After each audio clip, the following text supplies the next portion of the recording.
Welcome to The Wing, the emotional and financial health check you never knew you needed. We provide tangible solutions for young women to build emotional health and wealth on their journey from school to motherhood.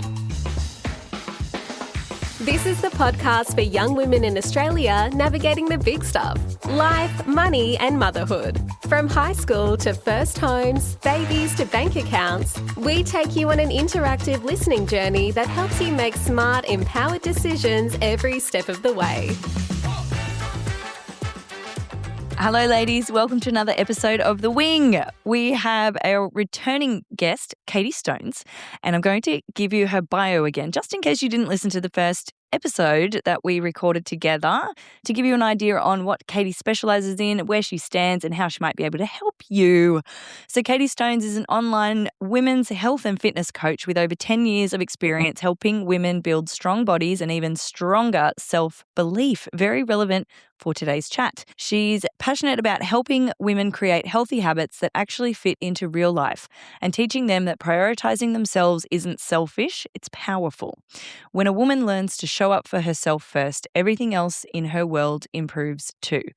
Katie is also an IFBB bikini athlete, having competed 18 times since 2018, and now coaches other aspiring competitors to step on stage with confidence and their long-term health as a top priority. What lights her up the most is watching women she works with step into their power, going from overthinking and second-guessing to becoming doers who back themselves and live life fully. Welcome, Katie. Hello. Thank you so much for having me back.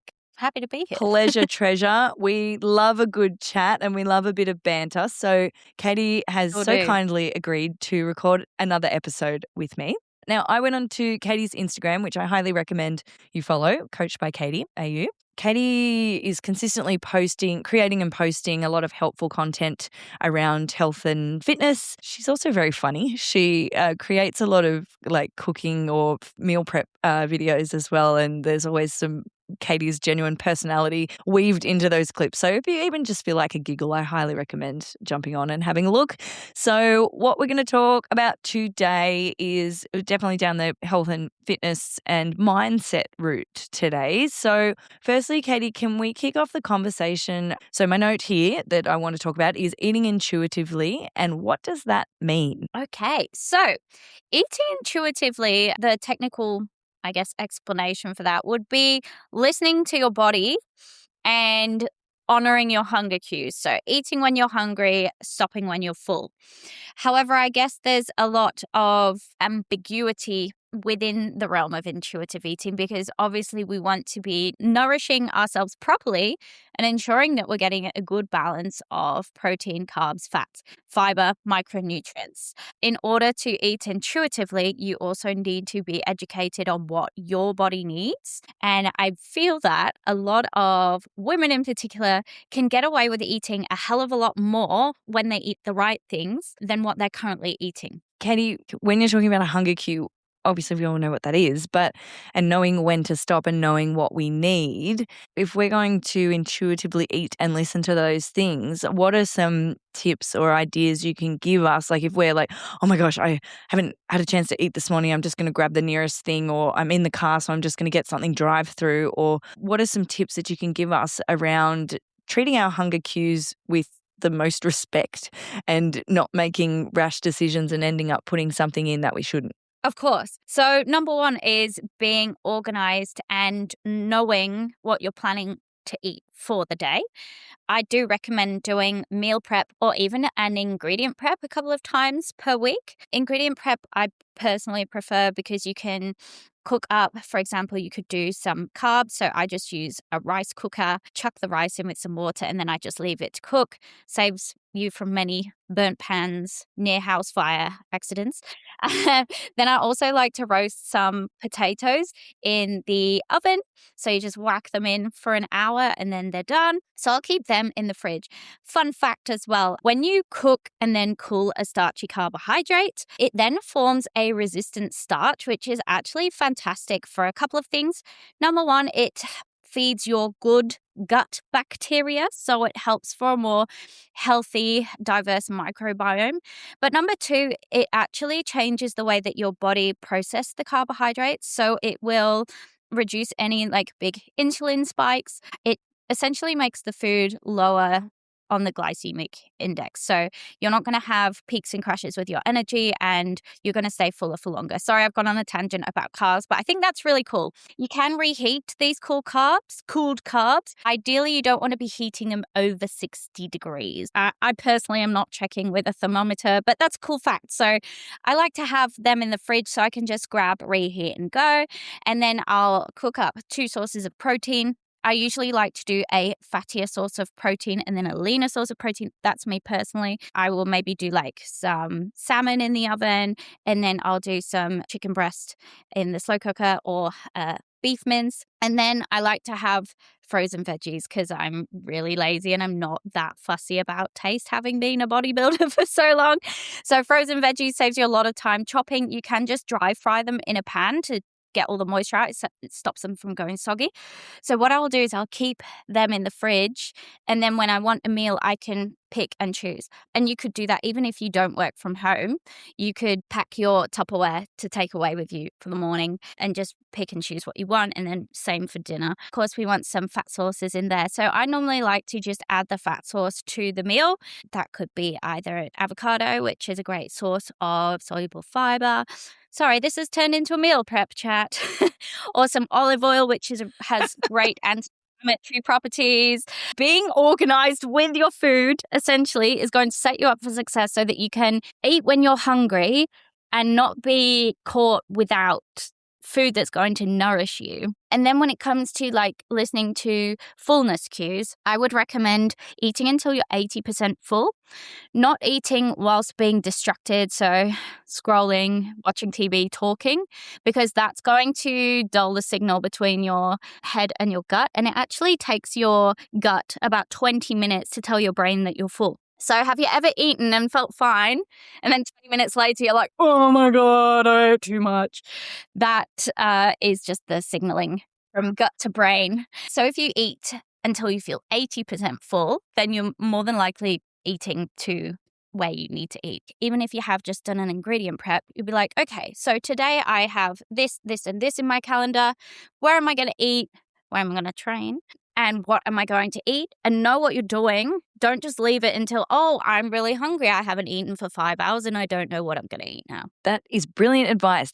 Katie, thank you. There were a few key things in there that you said that I think are going to be really useful, because it was very practical, right? Because it's easy. I find it very easy to get overwhelmed in food choices, first of all, which is an absolute blessing, but it can also be a curse, because if you've got too much to choose from, it's often really difficult to narrow it down, and then you just default to what might be an easy option, but it might not necessarily be a nutritional option. So 2 things. So we'll get into a little bit more about ingredient prep. That is one of my questions for today that I want to go a bit deeper on, because I'm fascinated as to how you do it, and I always watch your videos because this comes into shopping correctly and shopping smart, I guess, when you are filling your pantry and fridge with certain things. So that's one thing. We'll move on to that in a second. But one of the main things you said there was about how being distracted while you're eating can be a huge disservice, because your mind is not focused on what's going in. Like, you might be eating, in between kids, or in between study, or in between work or meetings or a car ride or travel, whatever it might be. And if you're doing that, did you say it slows down the signals to your brain, or distracts the signals to your brain that are actually going to tell you when you're full? So you might end up overeating or overeating, and then 20 minutes later, then the signals all hit your brain and you're like, oh my gosh, I've eaten too much. Yeah, just because you're not paying attention to how you're feeling, your focus is outwards. It's not in body, I guess. So just not having that distraction. And there's many processes that aid in digestion as well. I can't remember all of the technical terms, but essentially, so when you're looking at the food, you're smelling the food, that then starts from that moment, that starts like the digestive process. So as you smell the food, as you look at the food, that's going to get your saliva going. And with the enzymes that will break down the food. And then obviously you've got the chewing process. And if you're not concentrating, maybe you're not chewing your food well enough, that's going to impact how it's digested later on as well. And look, we're all guilty of eating while working, or eating while scrolling or watching TV. But the more aware you can be of how you're feeling, how your body's feeling as you take the food in. It's going to be really useful data. And you can also, I'm going to go off on another tangent here. Go for Different it. people have different tolerances with food, and different foods will make different people feel different. So what you can do as well is, once you've eaten the food, how am I feeling after this meal? Do I feel heavy in the stomach? Do I feel lethargic? And am I experiencing any GI distress? If that's the case, then maybe there's something in that meal, even if it was a healthy meal full of whole foods, that maybe isn't digesting well for you. So paying attention to how you feel after, I've said this before about when you hang out with certain people, like pay attention to how you feel after that.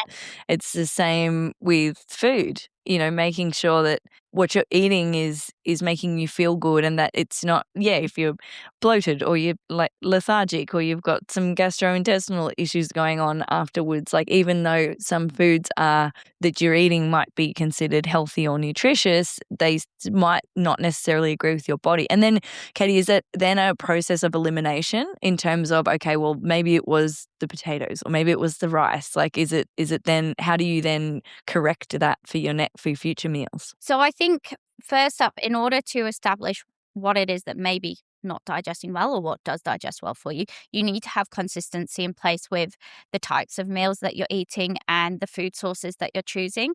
There is a lot to be said, and I realize that this is somewhat a subjective opinion, but I personally think that you can optimize digestion through eating very similarly every day. That's not to say that I don't encourage a variety, but switching things out one at a time will help you to determine, that went down well, or that did not go down well. And you'll be able to get more in tune with your body and know more easily if something is off, because you eat so consistently to begin with. And I believe consistency is what most people struggle with. Absolutely. I'm picturing, I did a little bit of very basic meal prep this week. I had 2 different types of chicken that I cooked with different flavors, and then I just had one big batch of rice. And I thought that rice will then serve the 2 different meals. And I thought, obviously, as I said, I've got little Katie in my mind on the back of my shoulder, doing these little bits of prep, even if it is just a couple of days at the moment. But that served us well. Like, look, I think there's something to be said as well around sitting around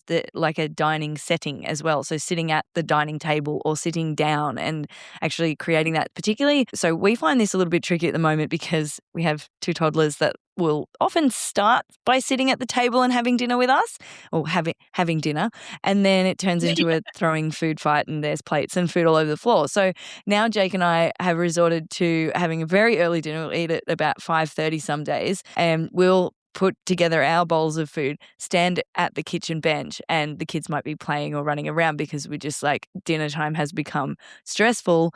But if that's a little thing that we can rejig where we're still eating together, we're still trying to focus on the food that we're eating. Obviously, we're stopping and starting because we're either breaking up an argument or helping someone with something. But if we can find, 10 minutes to get that food in, it's like, okay, well, now we've had dinner, so that's fine. And if we can't set the best example for the kids by standing around the bench and eating, and maybe the dining table works some days, it's not every day, but for the most part, it's not quite working at the moment. But if we can at least do that, and then we can kind of move on with our evening and not be thinking, oh, now we're starving and we've put the kids to bed and it's that 2 hours later and then we're just hungry and we just want to go to bed. So then we end up eating later, maybe not making the best choices, or often not making the best choices, or, oh, I don't really feel like that anymore. Like trying to use it as, no, we need this fuel earlier in the afternoon so that we can get the kids to bed and then, and let our bodies digest that food at a reasonable hour rather than eating it, 8 o'clock at night and going straight to bed afterwards, which, don't get me wrong, that happens, some nights. That probably happens, 1 to 2 nights a week still, just in the season that we're in. But I think your advice around having that prep, having the right foods in the fridge ready to go, reheat and eat, ready to go.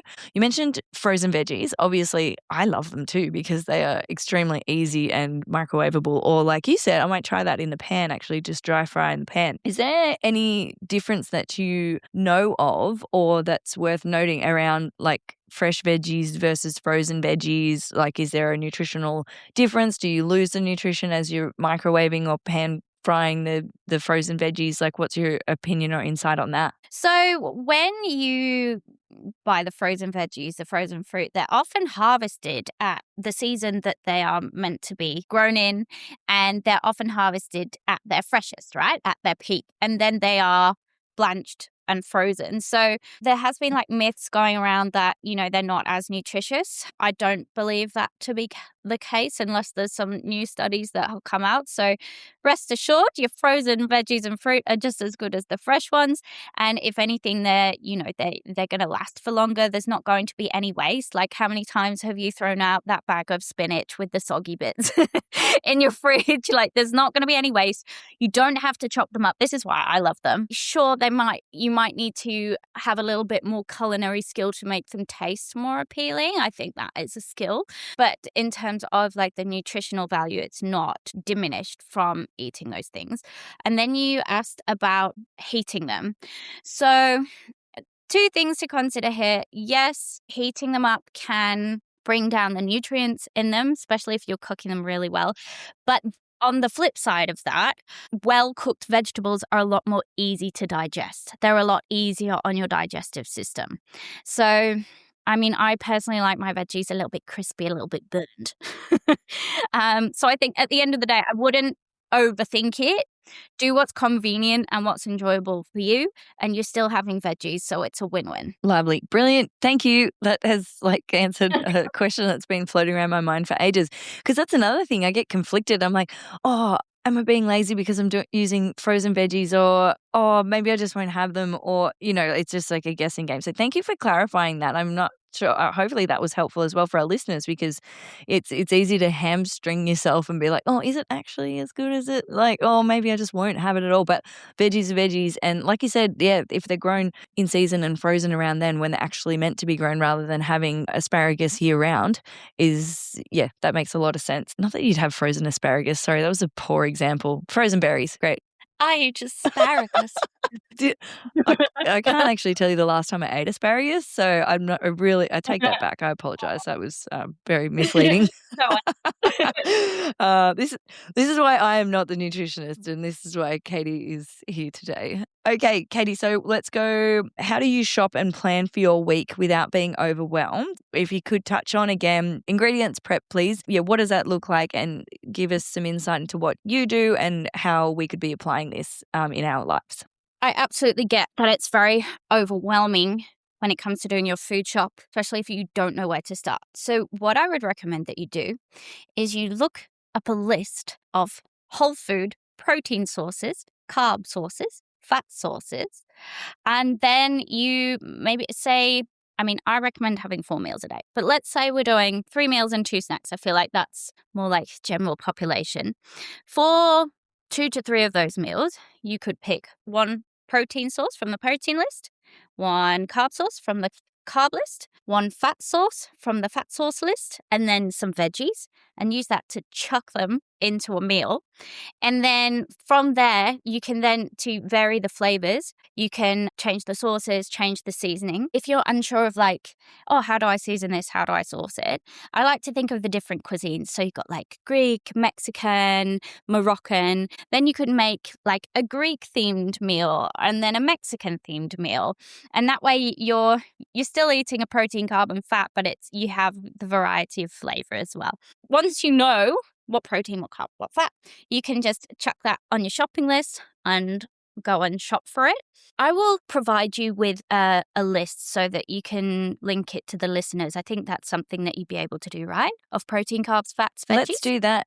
Yeah, I'll do that. Absolutely, yeah, because when you say list, I think it would be good to have a visual on the list. Like, when you say list, I went into my Coles app the other day and I was intentionally looking for more protein-based snacks and ingredients. So I literally just went in there and typed in protein, and then it came up with all of these different products that were telling me that had decent amounts of protein in them. So then I shopped a few of those items. Like, there was some protein peanut butter, there was obviously protein muesli bars, protein yogurt, that type of thing. So that helped me fill like some filler items in terms of snacks. But definitely, Katie, particularly for the fats and the carbs, because I think that's where a lot of people probably get confused, knowing what those actual things are, or Yeah. putting it into, I mean, the best version is to obviously coach with Katie because she's going to do all this for Well, you. I But can do this for you. I if can you, make you a meal plan and your shopping list. yes, yeah, exactly. Remove the friction, remove the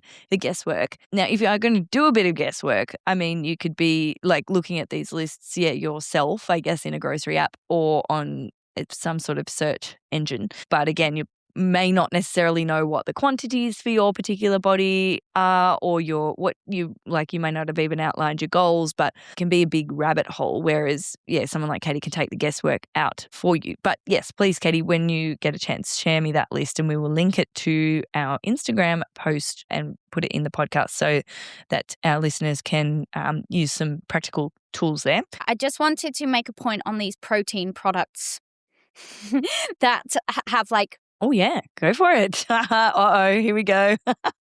protein pasta, protein balls. I implore you guys, protein yogurt is generally good, but just check the ingredients on all of these because oftentimes it's just clever marketing and they're using protein as a buzzword. Just like a few years ago, it was gluten-free.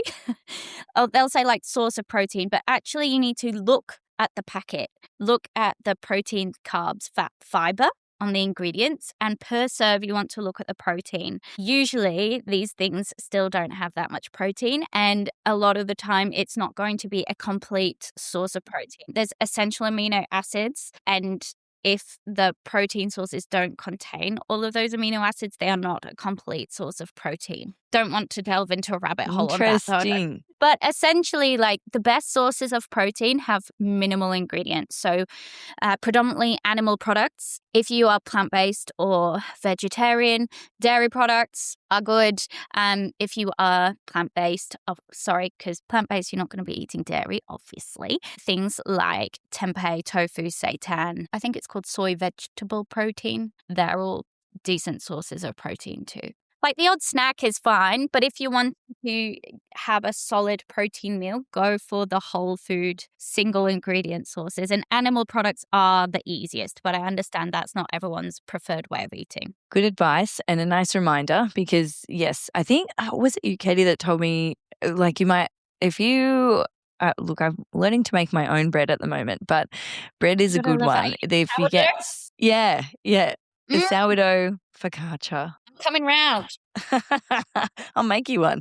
It's good fun, and it's really liberating to be able to make your own bread. Looking at the bread packets, like I haven't bought supermarket bread for a long time, but looking at the ingredients list on that, half the stuff I don't even know what it is, but the list is massive. And like looking at that, that's like one example of something like obviously bread is oftentimes a staple in people's houses and maybe not like a generally like a protein source, but that's an example of something that is just got so many different ingredients on it that's not a whole food, doesn't fall into that category. But then you look at something like, well, a chicken breast, like that's a pure source of protein, I'm assuming, like, and that's what you're saying, like, look, read the label, and the less it's on the label, you won't find much on the label of a chicken breast packet except for this is chicken breast. Just be one ingredient.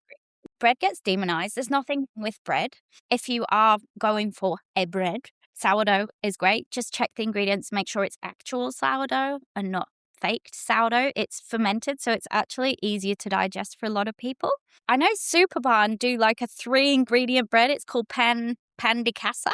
It is just a white bread. It's not going to fill you up, but it's like minimally processed. Equally, if sourdough is not your thing, if you want something that's going to keep you fuller than the pan di casa, I would just go for a multigrain bread. Just check the ingredients. If you can get it from a bakery rather than a supermarket, that's going to be ideal. Love that. Love that for our bread fans, because I think everyone is a bread fan at some point in time. I'm a big bread fan.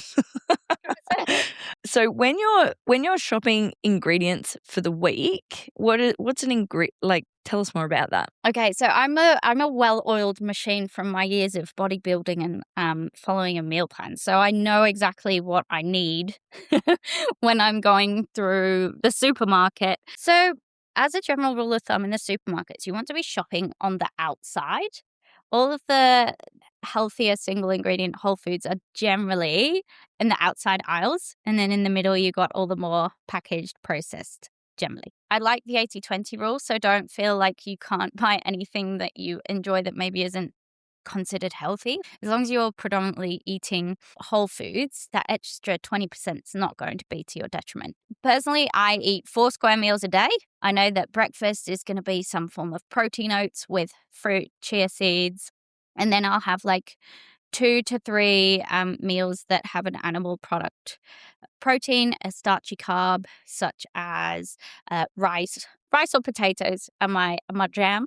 Yeah, and then I'll have some veggies with that. So I know that I'm getting a decent amount of veggies. I will look at the fresh veggies and fruit, and I'll see what's in season because they're often more affordable. And sometimes they're cheaper than the frozen fruit in particular. Like the in-season fruit's going to be cheaper. So I will, now that I'm not following a strict meal plan, I will choose fruits and veggies on what's seasonal and therefore cheaper because it's a win-win. It's going to taste its best and you're going to save $1. Maybe not more than $1 though. And then I'll pick a couple of different protein sources. So as I mentioned before, I'll probably get like a fish, chicken, and a beef. I love me some eggs and egg whites too. So they're like what I will circulate through via the weeks. And then I'll get the little fun things as well, so flavor enhancers. So I love things like tzatziki. There's an Eat Lean cheese, which is super low fat. Nothing wrong with full fat products, but I personally prefer to get them from more nutritious sources than cheese, I guess, which has been quite processed. I'll get sauce, seasonings, honey, things like that will enhance the flavor. Often I will treat myself. Like sometimes I'll get like a little pudding or something, but I don't buy the multi-packs because I can't be trusted. I'm very fortunate that I live by myself, so I don't need to have other things in the house. So that's generally how I would formulate that. I just think of primary protein sources that are minimal in carbs and fats, primary carb sources that are minimal in protein and fats, and then fat sources that are predominantly made up of fats. Fats would be things like regular fats for me, avocado, olive oil, and nut butter. If you are getting a nut butter, just check the ingredients. Make sure it's just nuts and salt or just nuts. Get the natural ones. So that's how I would do it. That's awesome. And I haven't heard of that before, like shopping, because like shopping for an ingredients list. Because if you even just reframing the way you think about how you shop, it's an ingredients list. Like if you've got stock of, like you said, your starchy carbs, your good fats, and some fiber sources and protein, like then you can mix and match and create things that make sense, and you don't need to be a chef to put that together. You can simply look at it through that lens. So that's your roadmap, and then you just fill in the blanks as you go and look for the lower fat options and the higher protein options and the higher fiber options and the good fats, so that you can bring it all together into meals and prep it, and so that is not overwhelming. Because if you're shopping for ingredients rather than recipes, the ingredients make up the recipes, but even just like that wording around that, like I need ingredients, that's what I need. And then that kind of opens you up as well, because you're not like, okay, I'm going to make a lamb ragu on Wednesday, and then what do I need for that lamb ragu? It's like, well, go back a step and come up with, okay, well, looking at it through a different lens, as you explained. So I think I've personally found that very helpful. I hope our listeners get some value out of that. Just another one. Now that we're coming into winter, crock pots, slow cookers, pressure cookers are amazing for family meals. So if you do have a big family and you want to eat the same as your family, like just chucking stuff in there is a great way to save time, but also make everyone happy. So just another consideration for your meal prep.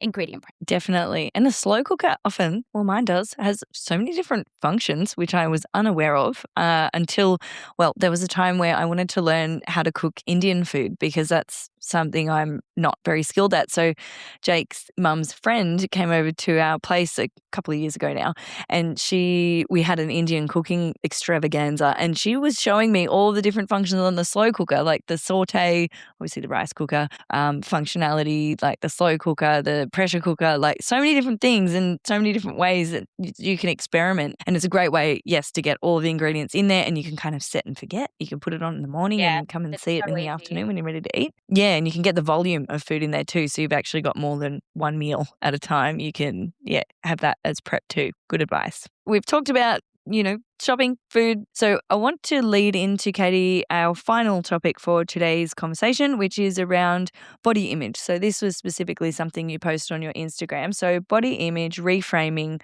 positive and negative thoughts and general kind of habits that, like, what comes up for you a lot with your clients? What are you noticing, and what type of advice or tips can you give to anyone listening around body image? Okay, so this is a whole can of worms, and I think that many of my clients, so I work with a lot of perimenopausal women, so they grew up in that really toxic diet culture of like the 90s and early 2000s. Like some of the stuff when you look back at it was literally, what's the word? Abhorrent.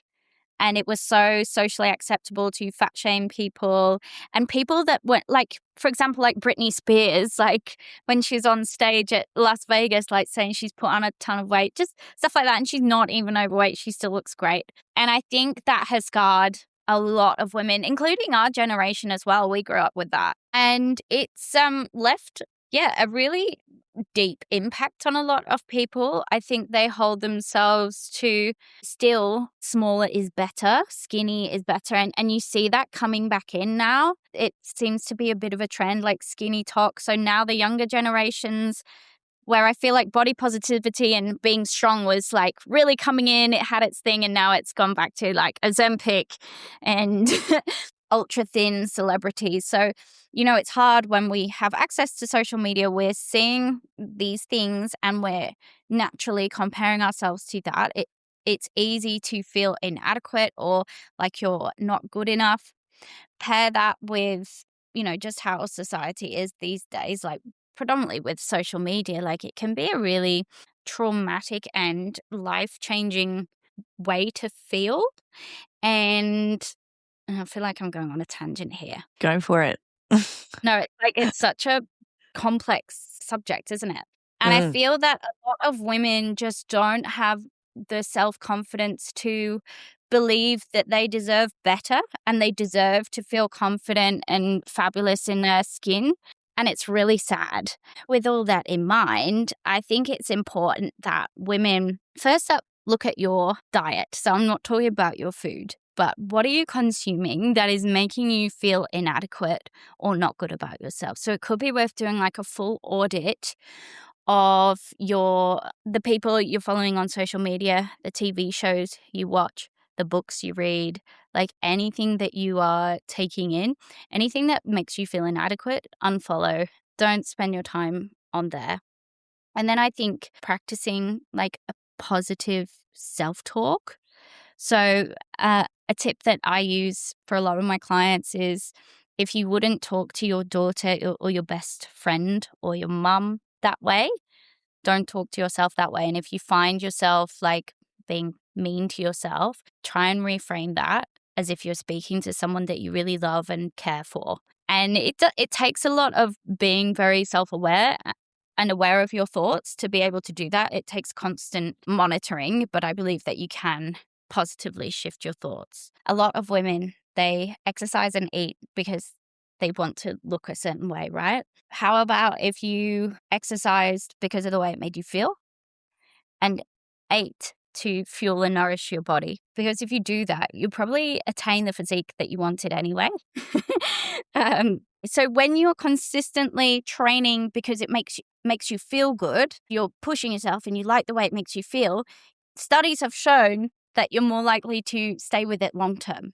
Whereas if you're exercising to punish yourself, it's not enjoyable. You're not going to want to continue going back. And I understand that there's a lot of discomfort involved with training with intensity, but you learn to actually really like that when you start to see yourself progressing. And same with the eating, like a well-nourished body, one that's well-fueled, you're going to have great energy, great mental power. You're not going to be feeling brain foggy. You're going to be alert, switched on. Your sleep's going to be good. Your training's going to be good. And if you're giving your body what it needs, it will thrive and you will attain a body composition that probably looks absolutely bomb.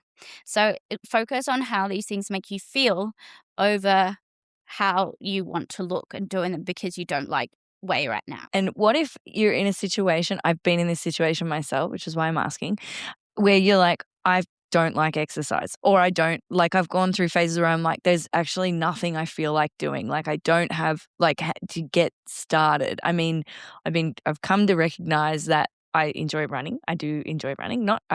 Once a month is plenty for me at the moment. That's something that makes me feel free and alive, and that I've still got it somewhat. But I've been through phases in the past where I'm sort of like, I don't even feel like going for a walk, like, or I don't even feel like rolling out the yoga mat. Like, what's some advice you can give around that mindset that I think probably a lot of people go through from time to time? Yeah, it's very common, very normal. It's important to acknowledge that different people enjoy different things. And sometimes you just haven't found what you enjoy yet. So that's number one. But also I understand motivation is that you've got to ask yourself some questions. When you're feeling unmotivated, you don't feel like doing anything, you just feel like rotting on the couch. How will this decision impact me in 1 hour? How will I feel if I do this after 1 hour? How will I feel if I don't do this after 1 hour? How will I feel in 1 week if I exercised or didn't exercise? How will this impact me in a month? Look out for your future self. Do it for them, because likelihood is once you get moving, you'll start feeling good. And it's very rare you're going to regret a workout. Another thing that really I found really helps with myself and my clients is I call it the 10-minute rule. So you schedule in your workouts for the week and you turn up regardless. But the catch is if you don't feel like being there, you just give yourself 10 minutes. So you get started for 10 minutes.